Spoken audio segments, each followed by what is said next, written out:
Hi Astrid, welcome and thanks for joining us on this series. We are glad to have you on this show. Our first question is when and why did you choose to be an author and start writing? Yeah, yeah.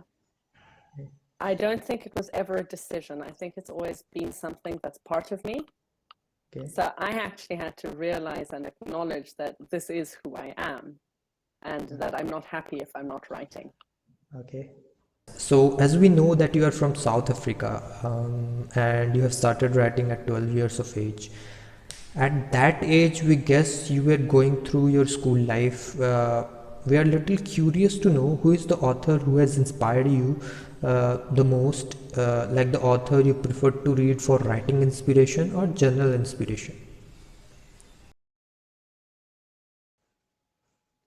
I don't think I can pinpoint any single writer. There are too many. I've read so much and there's so many, but I'd like to say well definitely I mean my mom introduced me to fantasy at a young age and that's what I was writing. It's what I write. I write fantasy. Yeah, And so definitely Tolkien is a huge influence because my family are fans of Middle Earth and yeah. so that kind of passed on to me. But I also love Jane Austen. Okay. I love literary fiction as well. There's loads of authors I really, really adore. Yes, actually, we were expecting that answer because many authors get inspired by different authors based on the projects they are working on. As we can understand, inspiration comes from different people at different times. So, here comes the third question. The person in your life who has inspired you the most, like someone who is close to you and inspired you to be the person you are today. There are many, many people in my family who Okay. have inspired me to take these steps and to become the person who I am. Yeah, exactly. Although I think the most important one has to be my mother Okay. because she's been there all along. Yeah. She was a working mom. She had me, and then when I was 5, we had my little sister, and when I was 15, we had another little sister. And she really showed me this whole thing of, well, what's important in life, learning how to think for myself.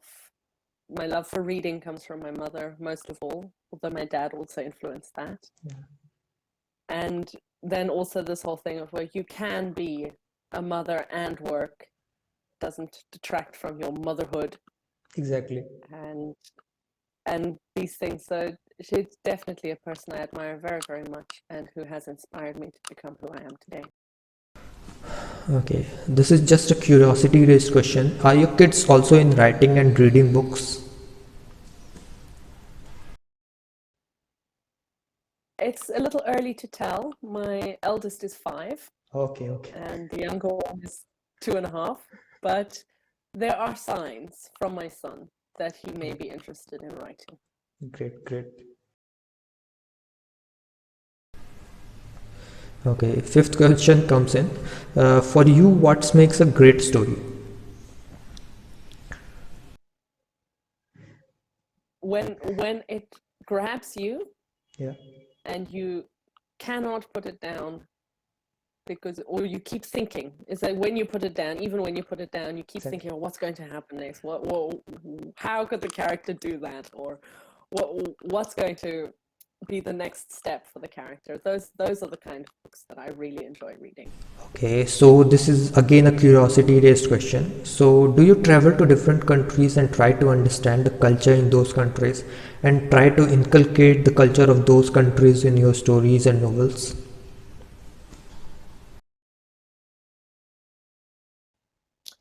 Definitely, absolutely. I haven't traveled in a while. It's been almost 3 years now since I got on an airplane last.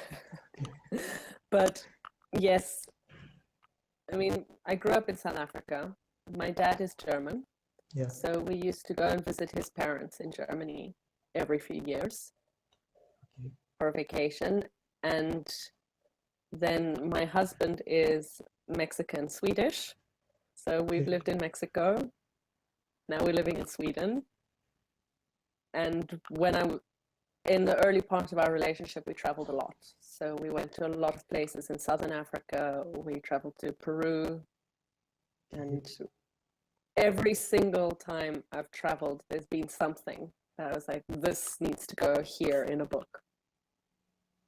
An example is I was writing my fairy tale retelling called The Sibling's Tale. Yeah, And I wanted to give it the German feel, but I didn't want it to be a purely Germanic fairy tale, because it's one of the things that I didn't like about fantasy was that all the characters are always white. So I have people of color, and so I went and took Peruvian Andean culture and kind of fused it in with the Bavarian culture from my dad's heritage.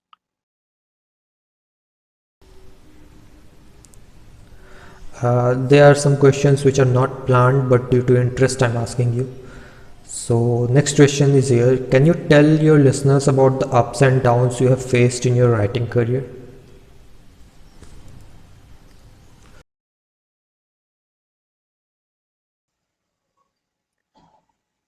I think I'm going to focus on one specific one, which is not believing in myself. Okay. Because yes, I started writing when I was 12. I wrote a lot. I always had a pen and notebook on hand, and I loved writing. But during my teens, I kind of got this idea that being a fiction writer is not going to be a career I can do. It's not something that I can make a living off. And I actually studied psychology Okay. and continued with anthropology, which is the study of human culture. Exactly. But I noticed that I was actually very unhappy when I didn't write. I used to write for myself. I'd say, "Oh, I'll just write this down. It's just for me. I'll read it. I'm not going to ever publish." But those times where I didn't write, I wouldn't get depressed or unhappy. And when I do write, I feel a lot better, and it uplifts me. And since I've actually started sharing my work, it's become even more powerful, and that I really feel like this is what I'm meant to be doing. It will be glad if you can tell us how you have dealt with the negative thoughts of your life that came to your mind and overcome those negative thoughts. Well, in the past, I really used to let them get the better of me. And Okay. I honestly believed that it was true, that my work wasn't worth reading and that no one would ever want to read my work. Now, it's a bit different. I'll sometimes have a moment where I'll go, oh, this is such crap. No one's going to read it. But then I say to myself, no, but I used to say that, and that's not true, because I have fans. I have people who buy my books and love what they read. Another thing that I find helpful at this stage in my career is reading positive reviews. So if I'm feeling a little bit down, or I'm kind of lost my mojo and I can't write, I'll actually just go and read something someone wrote about what they liked in my book. For someone who hasn't published yet, I think it can be really hard. It can be hard to keep your own spirits up, but there are things that we can do. I mean, there's definitely noticing that it's negative self-talk and that these are our own thoughts and not actually a truth can be really important. And then also doing things that help uplift us. So consider listing 10 things about writing that make you happy, or what is the goal for your writing? Why do you write? And tack that up so you can see it, so that every day when you sit down to write, you actually have that reminder, this is why I'm doing this. Any short story from your life which you can think can help other young struggling authors to inspire? I think I'm going to go for one that can inspire all, not just writers. Okay. Okay. I was 19 and I was living abroad for a year. I took a gap year and I wrote my first book. I wrote the first book that I published, Okay. essentially. So I wrote the book that I then published first. I had already written others. And it had a romance in it. But I had never had a boyfriend at that point. But so I said, well, I mean, I've read enough books. I would like to evoke what I want to feel in a relationship. What am I looking for? And I wrote that story. So And 6 months later, I met the man who is now my husband. oh, nice, so nice. So they talk about the law of attraction, that you can manifest things that you would like to experience. And that can be whether it's in your career or your relationships or your just places you'd like to go. There are always obstacles in life, and things can be very difficult.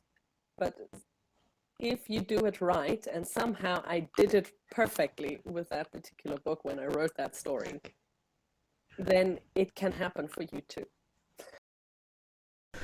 Any information about your upcoming novel that you can share with your readers?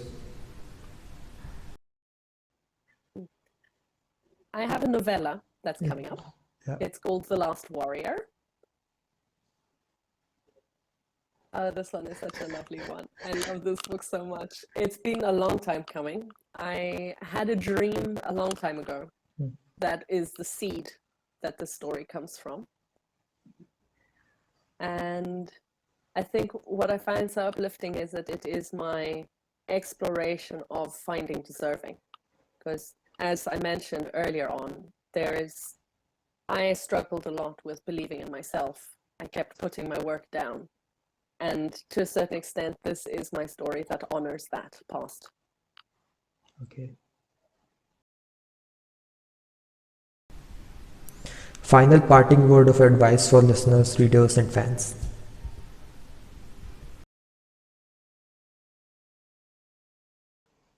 Well, I guess that we've been talking about believing in oneself, so maybe that's the one that I can use today. Is Okay. that you have to believe in yourself first. Because Exactly. if you don't believe in your writing, how are you going to convince anyone else to believe in your writing? Find your own belief. So these days many novels are getting adapted as web series, movies, or TV series. So is there any chance we can see your novels getting adapted as series or movies?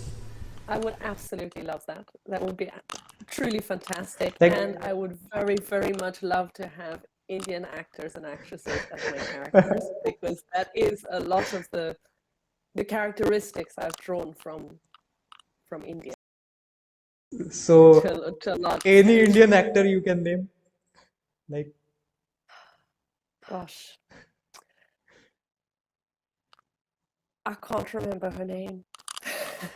Ritik But I would Roshan, love her to. Ritik Roshan, Shahrukh Khan, No, she's Salman Khan, the Indian British actress who Katrina played Kaif. a role in. Katrina Kaif. No, it's not. Just give me a second. She played a role in Game of Thrones, Game of which is, Thrones. yeah. I'll Google her quickly. I'll get Yeah, you your sure. answer. She would make the absolute perfect character for Viola Larian, my storyteller in the Apprentice Storyteller. She's really. So you are not confined to only Hollywood. You can also go to Bollywood for this movie adaptation.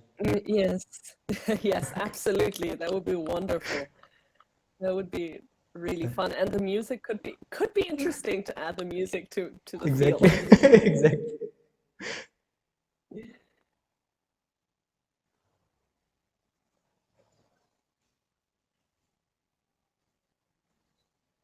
Okay, let's see. There she is, Indira Varma. Okay. She would be perfect. I love her. I love all the roles she's played. Thanks. Thanks for joining this series. Yeah. Thank you so much. Thanks. Thank you for the opportunity. Yeah, we will continue next time as well. Yes, absolutely. Thanks, ma'am. Thank you.